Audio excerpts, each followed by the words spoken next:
Buenas tardes, ¿cómo les va? Aquí estamos comenzando una nueva emisión de Los Días Contados, en una jornada en la que sigue siendo el tema central el tiro libre, y no estamos hablando de la destreza de un jugador de fútbol, sino la manera en que ayer por la mañana tempranito tituló la gente del programa de aquí, de nuestro canal, ese tramo o ese segmento en el que se hablaba de la disposición, la reglamentación, el bando, lo que ustedes quieran conocer, salvo cualquier cosa menos ley, que establecía posibilidades que la policía disparara a un presunto delincuente, a un sospechoso, a alguien que huía sin ninguna otra situación que no fuera el poder discrecional de ese uniformado.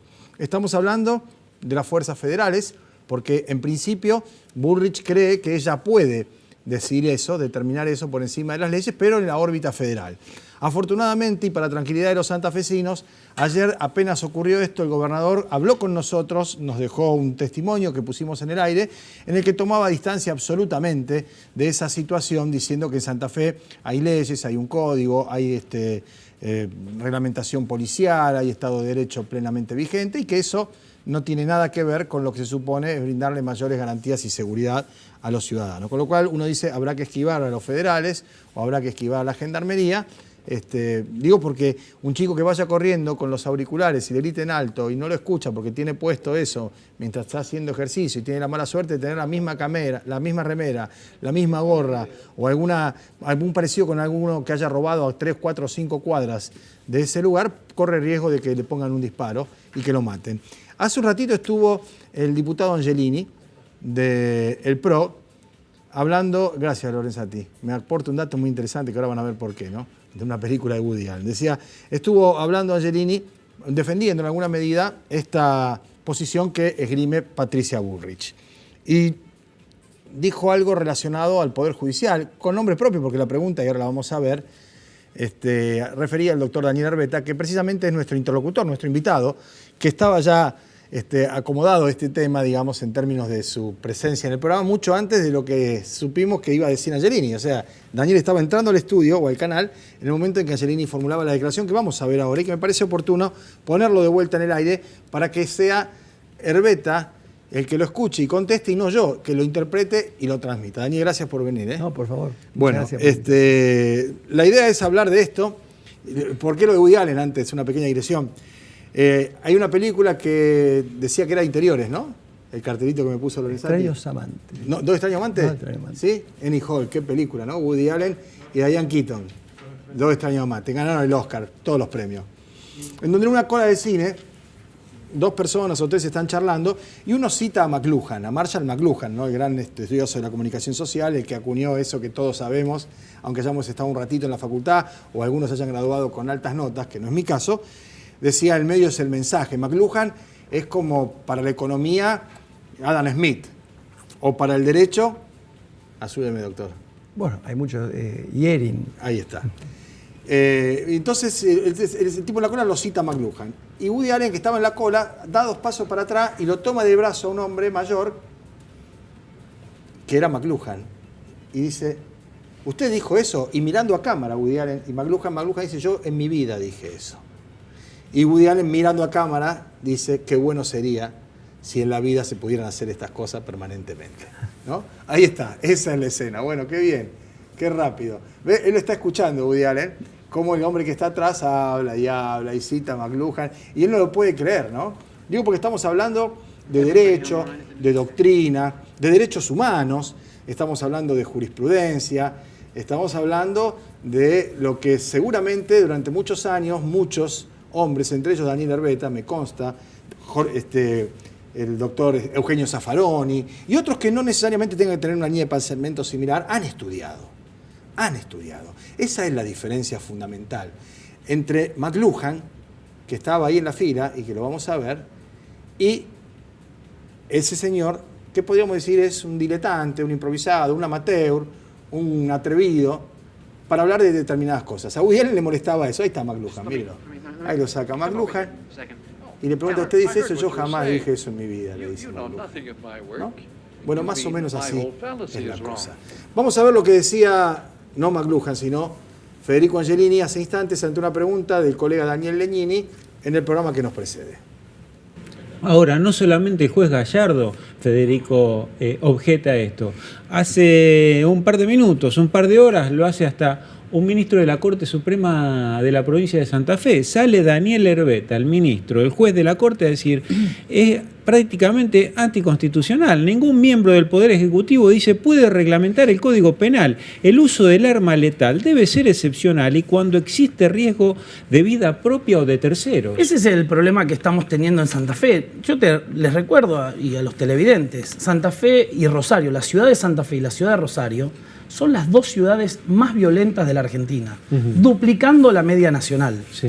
O sea, él es juez de la Corte Suprema, lamentablemente es parte del sistema que hace que los delincuentes entren por una puerta y salgan por la otra, muchas veces teniendo como antecedentes asaltos, robos a mano armada, hasta asesinatos que realmente no se pueden resolver en la justicia. Así que yo lamento muchísimo esta doctrina garantista, pero garantista de que le dan la posibilidad de vivir mejor a los delincuentes y que le prohíben vivir en libertad a las personas, a los ciudadanos comunes.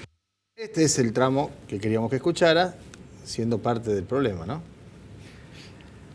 Bueno, yo empiezo por acá, Daniel, porque después vamos a hablar de lo de fondo, que es más importante, pero me parece que vale la pena. Esto pasó hace 5 minutos y acá. Respeto las opiniones del diputado, sin ninguna duda, tal vez no se corresponden con los datos de la realidad. La provincia de Santa Fe en los últimos, fundamentalmente desde que está en funcionamiento el nuevo sistema de justicia penal, ha incrementado de manera exponencial la tasa de prisonización. Es decir que, digamos, existe un aumento preocupante porque no sabemos cuál es la causa, estamos estudiando, hay que hacer investigaciones más bien de tipo cualitativo, de modo que yo no me siento responsable de ningún sistema que garantice impunidad. Es más, soy una de las personas que más ha intentado inculcar, incluso conceptualmente y a través de medidas concretas, que un sistema de justicia penal, entre sus objetivos políticos, debe dar protección a los derechos de los imputados y de las víctimas y debe intentar reducir precisamente la impunidad. Y la impunidad es la falta de respuesta institucional. Santa Fe es un ejemplo, en los últimos 4 años, precisamente, de una importante reducción en materia de impunidad.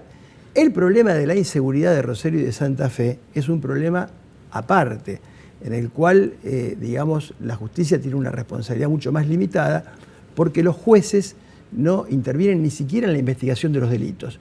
Y mucho menos los jueces de la Corte, que integramos un tribunal colegiado de 6. Si hay algún cuestionamiento, digamos, a la Corte Suprema de Justicia, aunque yo hablé a título personal respecto de esta cuestión que está hoy en todos los medios de comunicación, si hay un cuestionamiento o hay alguna responsabilidad institucional, bueno, el diputado sabrá que existe en la democracia santafesina canales institucionales para que eventualmente se deslinden nuestras responsabilidades. O sea que, en definitiva, si Angelini está tan convencido que vos sos parte del problema... Que pida juicio político. Claro. Que pida juicio político. Que pruebe que yo soy parte del problema, que pruebe que yo soy un garante de la impunidad en Santa Fe, que pruebe que yo soy alguien que forma parte de un sistema que apunta a desproteger a la sociedad y que en función de esas pruebas pida el juicio político y se haga responsable, obviamente, claro, porque en el juicio político yo me voy a defender. Bien. Bueno, vamos a hablar de lo de fondo. Esto tiene relación con eso, porque ese discurso, entran por una puerta y salen por la otra, los jueces son cómplices, la policía es socia. En algunos casos se verifica y se da con nombre y apellido, desde el punto de vista de la responsabilidad profesional.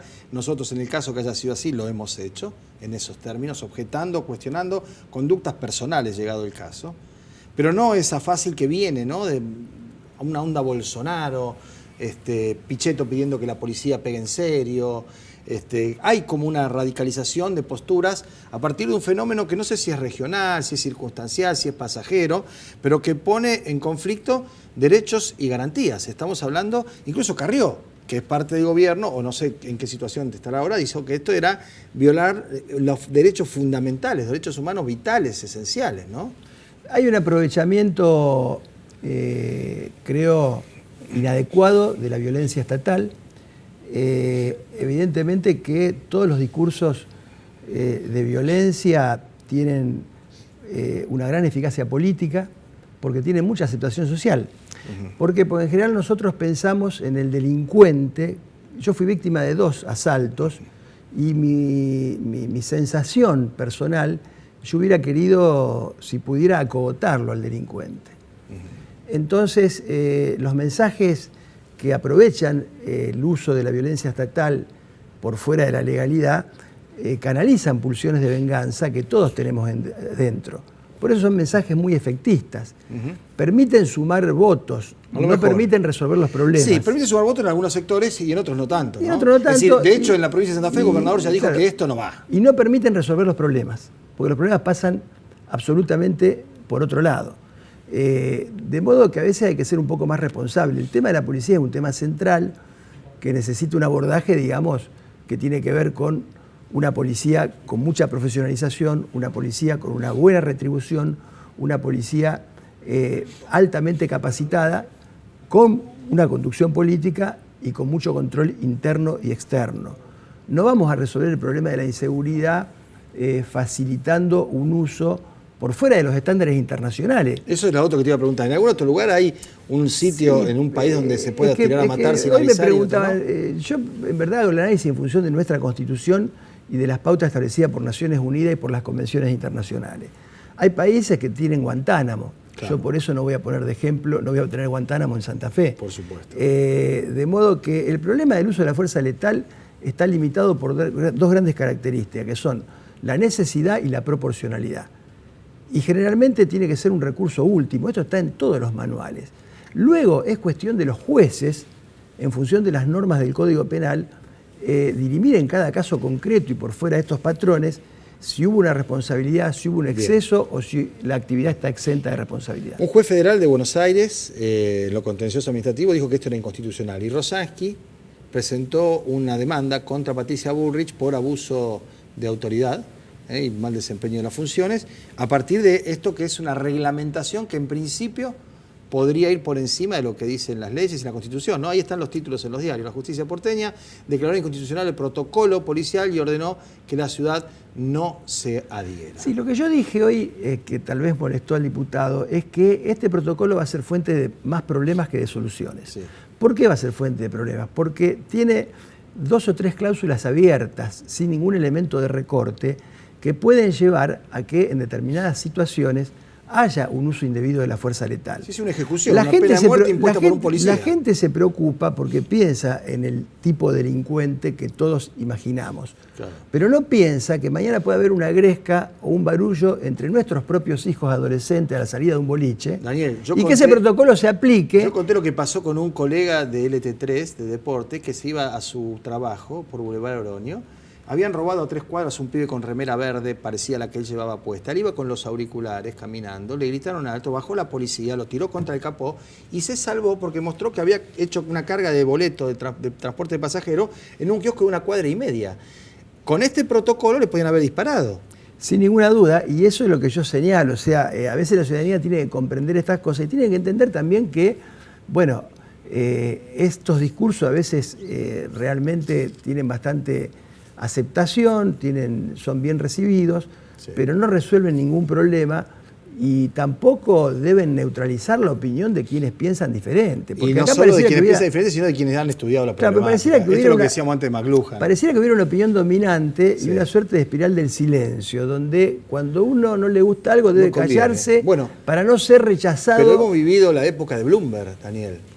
Hemos vivido los ¿Y qué pasó después de Bloomberg? Nada, no se mejoró nada. Porque después de Bloomberg se modificó el Código Penal y no se aplicó casi la pena de la mitad de las cosas que se aprobaron, 50 años de pena temporal, prisión perpetua para delitos. Y no bajó el delito. Y no bajó, al contrario. Y es lo que me decía ayer un interlocutor con el que conversábamos del asunto, otro abogado, que lo que hay que ver para que esto avance o no es quién es el primer muerto. Me decía, esto es cruel decirlo en esos términos, porque si el primer muerto es un chico de clase media, del centro, que estaba metido en una gresca a la salida de un baile en el Jockey Club, o en Gimnasia de Grima, o en Metropolitano, va a ser una cosa. Ahora, si el primer muerto es un pibe que va con la gorrita, con la bermuda, con el estereotipo, ¿no?, de la criminalización de la pobreza, puede llegar a tener otro funcionamiento, lo cual es terrible, es aberrante, ¿no? Y que haya gente que sin estudiar. Yo desde la ignorancia puedo entender que se digan algunas cosas, pero el que presuntamente ha estudiado o se ha formado no tiene la chance de decir o esgrimir su propio desconocimiento. Y yo pensé que era de otra manera. Sí, yo le quiero hacer una aclaración. El gobierno nacional, al cual representa el diputado, me convocó para integrar la Comisión de Reforma del Código Penal argentino en el año 2017. O sea, hace 2 años. Hace 2 años. Yo no pude integrarla porque asumí la presidencia de la Corte y obviamente di mis excusas. Quiero decir de que había sido convocado y que hay gente que por el estudia y trabaja por el el tema y que lo presidente de tenía la Nación ponderado. y el ministro Garabano para integrar la Comisión de Reforma al Código Penal. Lo que sí me parece es que hay que ser muy responsable cuando se tratan estos temas, no hay que molestarse frente a la crítica. Yo hablo desde un punto de vista personal, no estoy hablando en este caso como representante de la Corte. Institucionalmente. Soy profesor titular hace muchos años, soy director de un departamento de Derecho Penal, me he dedicado a la enseñanza universitaria y soy muy prudente en mis apreciaciones. Lo que he dicho es que este protocolo va a ser más fuente de problemas que de soluciones. ¿Puedo agregar otro problema que se me ocurre? El doble estándar. Si en la provincia de Santa Fe la Policía Federal o la Gendarmería o la Prefectura puede tirar a matar y la Policía Provincial no, quiero decir, a los propios policías los meten en un berenjenal, es tremendo. Sí, por eso digo, hay que tener cuidado con... mire, acá hubo un precedente que yo también he criticado, lo he criticado, o sea, no tengo por qué ocultarlo, porque siempre he dicho lo que pienso. Aquí también se habilitó el derribo de aeronaves en vuelo sin ningún elemento de recorte, por decreto. Sí. En Alemania, esta medida surgió con motivo del 11 de septiembre, fundamentalmente limitado al delito de terrorismo y luego a algunos otros delitos de crimen organizado. El Tribunal Constitucional alemán declaró la inconstitucionalidad a pesar de que el decreto de derribo en Alemania solo estaba autorizado cuando había riesgo de muerte de personas en tierra. No sé si me explico. Sí, claro. Son medidas que a veces tienen un fuerte efecto simbólico, pero que en lo instrumental no van a resolver el problema que todos queremos resolver y que tiene que ver con la obligación del Estado de proteger la seguridad de los ciudadanos, porque los ciudadanos tienen derecho a ser protegidos y tienen derecho a vivir en paz sin que nadie interfiera, digamos, en su integridad física, en el ejercicio de sus derechos. Pero la protección de sus derechos se busca por otro lado, no a través de estos caminos. Daniel, como siempre, un gusto, ¿no? Y surgió esto sobre la marcha a partir de que dio la casualidad, la coincidencia que Angelini participó del programa anterior, nos parecía que correspondía, ni más ni menos, y me acordé de lo de McLuhan, con lo cual ahora le digo al director, y esto es poco frecuente en televisión, vamos a pegar los 2 cortes para poder dejar los últimos minutos del programa y ver esa escena de 2 extraños amantes, donde Woody Allen hace una explicación que va mucho más allá de ese episodio, sino de la conducta humana en general. Enseguida venimos, son unos minutos breves de corte y volvemos. Gracias una vez más. No, muy amable.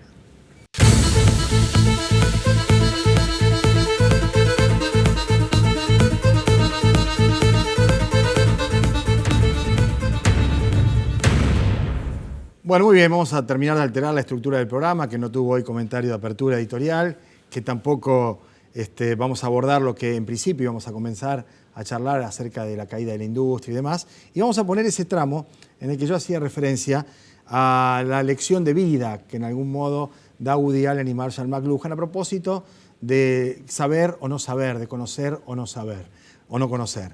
Esto es de un tramo de la película 2 extraños amantes, dirigida por Woody Allen del año 77, que ganó el Oscar, también Diane Keaton, y con esto nos despedimos hasta mañana a partir de las 2 de la tarde. Mírenlo, preste atención y aplíquelo a lo que más le guste.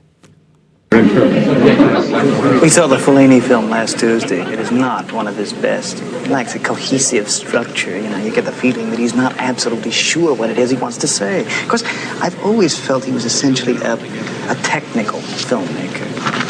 Granted, La Strada was a great film. Great in its use of negative imagery more than anything else. But that central cohesive core, you know, that must lead through an artist's work, leading from one to the other. Screaming his opinions in my ear. You understand what I'm talking about? Or like all that Juliet of the Spirits or Satyricon. I found it incredibly indulgent. You know, he really is. He's one of the most indulgent filmmakers. He really is. Keyword here and is indulgent. Without getting, let's put it this way. What are you depressed about? Sublimating I missed my technique therapy. I and expression. overslept. Okay. How can you possibly oversleep? The alarm clock. Do you know the hostile gesture that is to me? I know, because of our sexual problem, right? Everybody online at the New Yorker has to know our rate of intercourse. It's like Samuel Beckett. You know, I admire the technique, but it doesn't hit me on a gut level. I'd like to And hit this without guy on a doing gut that- level. Stop it, Albie. He's spitting on my neck, you know, he spits the on most my neck when he important thing of talks. all. And you know something else? You know, you're so egocentric that if I miss my therapy, you can only think of it in terms of how it affects you. Weltanschauung is what it is. Probably on their It's first a date, right? worldview that- Probably met by answering an ad in the New York Review of Books. 30-ish academic wishes to meet woman who's interested in Mozart, James Joyce, and sodomy. What do you mean, our sexual problem? I mean, I'm comparatively normal for a guy raised in Brooklyn. Okay, I'm very sorry. My sexual problem. Okay, my sexual problem, huh? I never read that. That was Henry James, right? Novel? You know what the it sequel is? to Turn of the Screw? It's the My influence sexual- of television. Yeah, now, Marshall McLuhan deals with it in terms of it being a high intensity. You understand? A hot medium. What I as wouldn't opposed give for to, a large sock as with horse opposed to manure in print, it. which he uses essentially What do you linear. do when you get stuck on a movie line with a guy like this behind you? Wait a minute. Why can't I It's give just my maddening. opinion? It's a free country. He can give you. Do you have to give it so loud? I mean, aren't you ashamed to pontificate like that? And the funny part of it is, Marshall McLuhan, you don't know anything about Marshall McLuhan's work. Really. I happen to teach a class at Columbia called TV, Media, and Culture. So I think that my insights into Mr. McLuhan, well, have a great deal of validity. Oh, do you? Yeah. Well, that's funny because I happen to have Mr. McLuhan right here. So, yeah, just let me come over here a second. Oh, Tell him. I heard what you were saying. You know nothing of my work. You mean that my whole fallacy is wrong. How you ever got to teach a course in anything is totally amazing. Boy, if life were only like this.